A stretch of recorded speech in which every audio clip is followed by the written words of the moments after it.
2022 전주 MBC 개표방송 2부입니다. 제8회 전국 동시지방선거의 일반 투표가 마감이 됐고요. 현재 코로나 확진자 투표가 시작이 됐죠? 네, 그렇습니다. 코로나19 확진자들의 본투표는 이제 막 시작이 돼서 저녁 7시 반까지인데요. 네. 잠시 후에 투표소 현장 연결해서 상황 살펴보겠습니다. 먼저 이 시각 투표율부터 보시겠습니다. 네, 지금 현재 시간은 6시 41분 지나가고 있고요. 오후 6시 기준 전북의 투표율은 47.9%입니다. 네, 시군별로 한번 볼까요? 순창이 77.1%로 가장 높습니다. 네, 반면에 전주 완산과 전주 덕진 똑같이 39.4%로 전북에서 가장 낮은 것으로 나타나고 있습니다. 네. 이 시각 또 투표소 현장 연결해 보도록 하겠습니다. 중화산 일동 주민자치센터에 나가 있는 한범수 기자 불러보도록 하죠. 한범수 기자, 네, 현장 분위기 전해주시죠. 네, 방금 전 오후 6시 일반 유권자들의 투표가 별탈 없이 마무리됐습니다. 30분 대기 시간 동안 투표소 관계자들이 방역 준비를 마쳤고 이제 확진자 투표가 이뤄지고 있습니다. 잠시 후 7시 30분 투표가 모두 종료되는 시각에 맞춰 방송사 출구조사가 발표됩니다. 확진자는 신분증과 함께 보건소에서 보내준 투표 안내 문자나 격리 통지서를 현장에서 보여줘야 합니다. 확진자들 역시 투표소에서 총 7장의 투표지를 받게 되는데요. 무투표 당선자가 있는 선거구의 경우 별도로 투표용지가 제공되지 않습니다. 오늘 투표는 새벽 6시부터 지금까지 12시간 넘게 도내 611곳 투표소에서 진행되고 있습니다. 사전투표까지 합친 누적 투표율은 47.9%, 4년 전 지방선거 65.2%와 비교해 17% 정도 감소했습니다. 도내에서 투표율이 50% 아래로 떨어진 건 지난 2008년 18대 총선 이후 14년 만입니다. 개표가 시작된 이후 밤 10시쯤 되면 단체장 당선자의 윤곽이 보일 것으로 예상됩니다. 정읍과 남원, 임실, 장수 등 민주당과 무소속 후보가 치열하게 경쟁하고 있는 지역에선 내일 새벽은 돼야 결과가 드러날 수 있습니다. 지금까지 중화산 일동 주민센터에서 MBC 뉴스 한범수입니다. 네, 이번 선거 특징 중 하나가 이른바 무투표 당선자가 크게 늘었다는 겁니다. 거대 양당의 폐해로 지적이 되는 부분인데 무투표 당선의 명암, 김하연 기자가 짚어드립니다. 네. 이번 선거 앞두고 이런 종이 받으신 분들 있으실 겁니다. 무투표 실시 안내문입니다. 해당 선거구에서 뽑아야 하는 도의원이나 시의원 수만큼만 후보자가 나와서 자동으로 당선이 됐으니 투표를 실시하지 않겠다, 이런 내용입니다. 이 종이만 봐서는 대체 누가 당선됐다는 건지도 알 수가 없네요. 네. 지금 보시는 이 많은 후보들이 투표 없이 당선이 예정된 후보들입니다. 내일 아침쯤에 개표가 끝나면 그 즉시 당선이 확정됩니다. 선거운동도 하지 못했고요. 엄밀한 의미에선 정당의 공천을 받은 것뿐이지 유권자의 선택을 받은 건 아닙니다. 네, 이렇게 무투표로 지방의회에 입성하게 되는 도의원 22명입니다. 전체 도의원의 절반이 넘습니다. 네, 시군 의원까지 합해 보면요. 모두 62명이 전북에서 투표 없이 당선을 확정짓게 되었습니다. 모두 민주당 소속입니다. 네, 지방의회 내에서 정당 간의 견제와 균형이 꼭 필요하다는 것 굳이 강조할 필요도 없는 얘기일 텐데요. 네, 그런데 선택지 자체가 부족합니다. 이번에 출마한 지방의원 후보들의 소속 정당을 한번 살펴보겠습니다. 네, 더불어민주당 245명으로 역시 압도적으로, 정말 압도적으로 많습니다. 다음은 국민의힘 25명인데요. 지난 지방선거에 비해서 다소 늘긴 했지만 여전히 약세죠. 네, 정의당 12명입니다. 진보당 9명, 그리고 무소속으로 109명이 출마했습니다. 네, 전북 정치 한쪽 날개로만 날아야 하는 상황이 계속되는 것 아니냐, 이런 우려가 나오는데요. 그 틈을 뚫고 국민의힘이나 진보정당 후보들이 얼마나 당선될지도 관심입니다. 네, 이 이야기 이원 토크의 두 분과 더 나눠보도록 하겠습니다. 이런 무투표 당선을 비롯해서 정치적 다양성이 실종되고 있는 상황, 원인은 뭐라고 보시나요? 네, 저도 오늘 투표를 했습니다만 5장만 투표했습니다. 네. 도의원 투표하고 시의원 투표는 하지 못했습니다. 저의 이제 그 시도의원 선택권이 상실됐다라고 볼 수 있겠죠. 뭐 공천에 있지만 유권자로서 선택권이 상실되는 이런 문제는 한 특정 정당의 지배 정당이 되면서 나타난 폐해라고 볼 수 있겠습니다. 그러면 소수 정당들, 특히 뭐 제3의 정당들이 많은 후보를 낼 수 있고 그에 당선할 수 있는 그런 기회 여건들이 마련되지 않기 때문에 나타난 현상을 봅니다. 아마도 조금 더 선거구를 대선거구제라든가 아니면 특정 정당 수를 좀 줄여준다든가 이런 정책들은 자원이 좀 도입된다면 조금 더 제3의 정당, 정치적인 다양성들이 확보될 수 있지 않겠나라는 생각이 듭니다. 네. 네, 뭐 이제 이 정치의 다양성이 실종되었다고 하는 건 사실 정치 다양성이라고 하는 정당을 통해서 뒷받침되는 거지 않습니까? 네. 그런데 이제 우리 지역의 경우에 워낙에 이제 민주당 강세 지역으로 약 20년 가까이 오다 보니까 실제로 지금 국민의힘 정당 쪽에는 좋은 인재가 못 가고 좋은 인재가 못 가니까 또 성적이 잘 안 나오고 그러게 되니까 또 좋은 인재들이 피하고 이런 악순환 속에 들어와 있는 것 같습니다.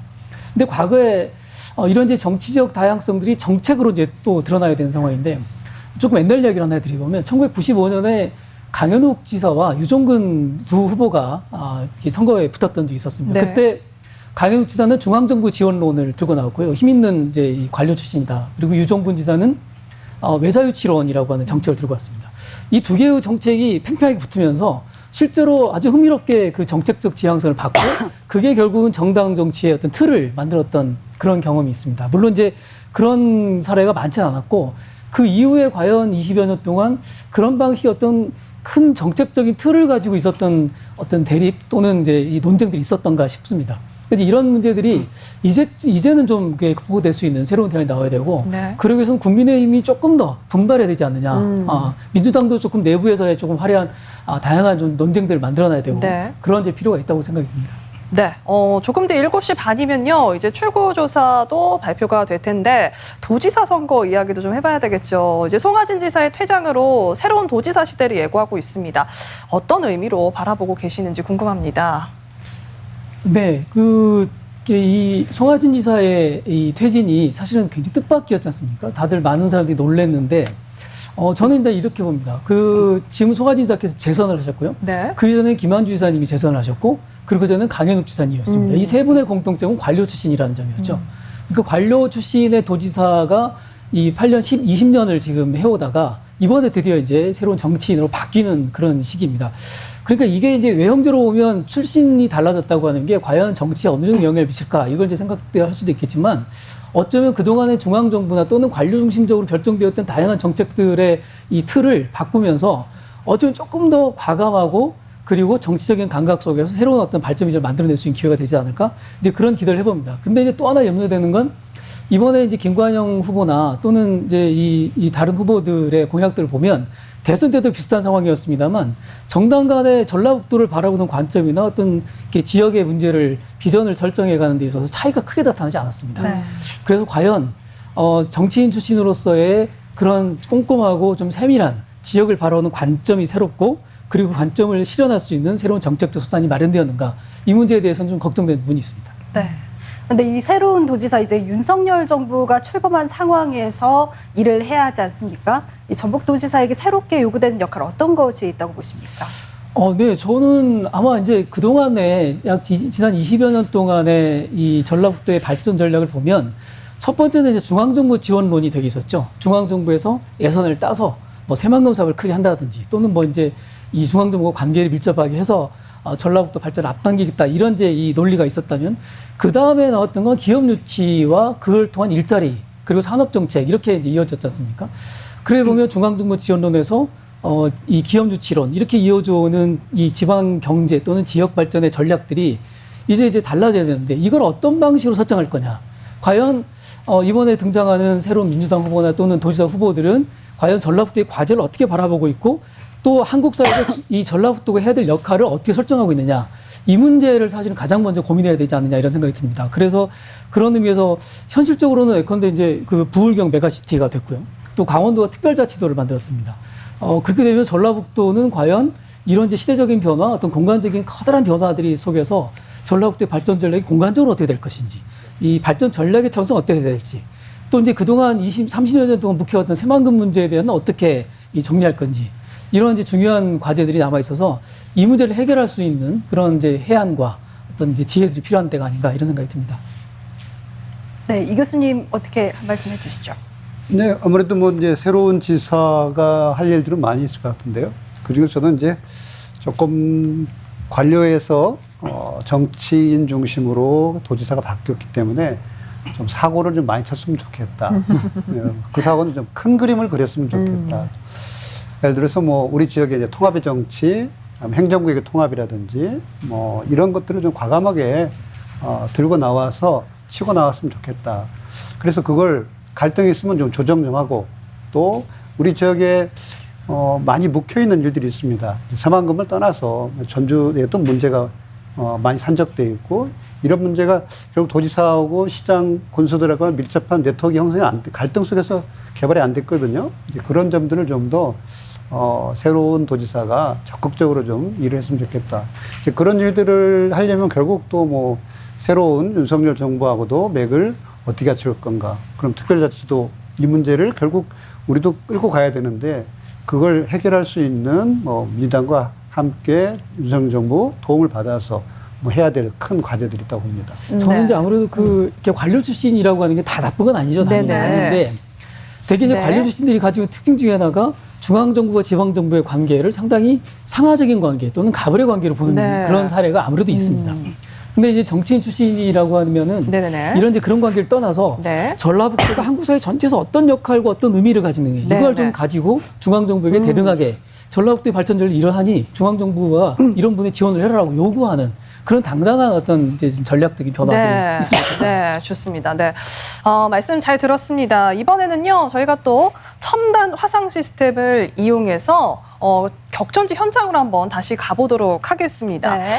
자, 한번 화면을 볼까요? 네.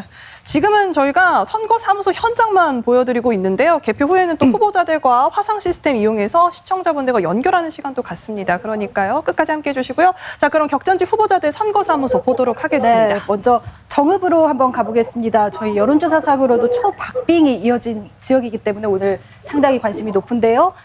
후보 캠프에도 많은 사람들이 모여있는 그런 모습입니다. 네. 특히 오늘 이 정읍에 나가 계신 취재기자 있습니다. 유룡 기자인데요. 두 후보 캠프 사무소 오가면서 선거 상황 취재하셨는 걸로 들었는데요. 네. 연결해 유룡 볼까요? 기자, 네. 네. 현재 정읍 분위기 어떻습니까? 네, 저는 지금 정읍 시내에 있는 더불어민주당 이학수 후보 캠프에 나와 있습니다. 워낙 박빙의 대결이다 보니 투표 당일인 오늘까지도 선거 캠프에는 팽팽한 긴장감이 감돌고 있습니다. 방금 전에 다녀온 무소속 김민영 후보 캠프도 유권자 한 명 한 명이 향방을 가를 수 있다며 투표를 독려하는 긴장된 분위기를 엿볼 수 있었습니다. 이곳 정읍은 지난 5월 14일부터 15일 이틀 동안 진행한 여론조사에서 민주당 이학수 후보의 지지율이 45.6%, 무소속 김민영 후보는 45.4%로 0.2%포인트밖에 차이가 나지 않아 우려를 예측할 수 없는 상황입니다. 두 후보는 선거일이 가까워지면서 자신 쪽으로 표가 쏠리고 있다면서 저마다 당선을 기대하고 있는 상황인데요. 여론조사대로라면 지방선거사상 가장 작은 표차로 당선자가 나올 수도 있습니다. 이번 정읍시장 선거는 갖은 이변과 파란으로 그동안 많은 화제를 몰고 왔습니다. 민주당 공천에서 당시 여론조사 1위와 2위를 달리던 후보가 컷오프된 건데요. 유진석 정읍시장은 검찰 기소를 이유로 배제가 됐었고 김민영 후보는 아빠 찬스와 산림조합장 업무 등을 이유로 역시 공천에서 배제됐었습니다. 민주당을 탈당해 무소속 출마를 감행한 김민영 후보가 당선되느냐 아니면 당의 공천을 받은 이학수 후보가 당선되느냐 유권자의 관심이 집중되고 있습니다. 지금까지 정읍에서 전해드렸습니다. 네, 정읍 소식 전해드렸고요. 이어서 고창으로도 한번 넘어가 보도록 하겠습니다. 이야, 역시 지금 꽉 차 있어요. 아까 연결해드렸을 때랑 다르게 꽉꽉 차 있습니다. 네, 우리 이원 토크 때 이 교수님께서 고창이 굉장히 접전이 될 네, 거다라고 그렇죠. 얘기를 하셨거든요. 어떻게 될지 한번 끝까지 살펴보도록 하겠습니다. 네, 이번에는 투표 열기가 가장 높았던 곳 순창으로 한번 가보겠습니다. 네, 높았던 투표 열기만큼이나 선거 캠프 관계자들 모여 계시네요. 네, 마지막까지 초조하게 결과를 이곳에서 함께 지켜볼 예정이신 것 같네요. 네, 자 끝으로 남원입니다. 더불어민주당 최경식 후보자 선거사무소 보이고요. 네, 무소속. 지금 최 후보가 나와 네. 있는 것 같기도 합니다. 네, 네, 아닌가요? 지금 조금 명확하게 보이지 화면이 맞나요? 않는데. 맞으면 손을 흔들어 주세요. 네, 예, 최경식 예. 후보자 맞는 것 같습니다. 네. 자, 무소속 또 윤승호 후보자 선거사무소 보이고요. 그렇죠. 강동원 후보자 선거사무소 보입니다. 꽉꽉 차 있습니다. 남원도 정말 열기가 네, 뜨겁습니다. 정말 뜨거운 열기가 네. 보입니다. 많은 여기까지. 분들이 또 손을 흔들어 주고 계십니다. 네. 자, 이렇게 격전지 표정 살펴봤고요. 선택 2022 전주 MBC 개표 방송은 잠시 후 출구조사 발표 후에 다시 이어가도록 하겠습니다.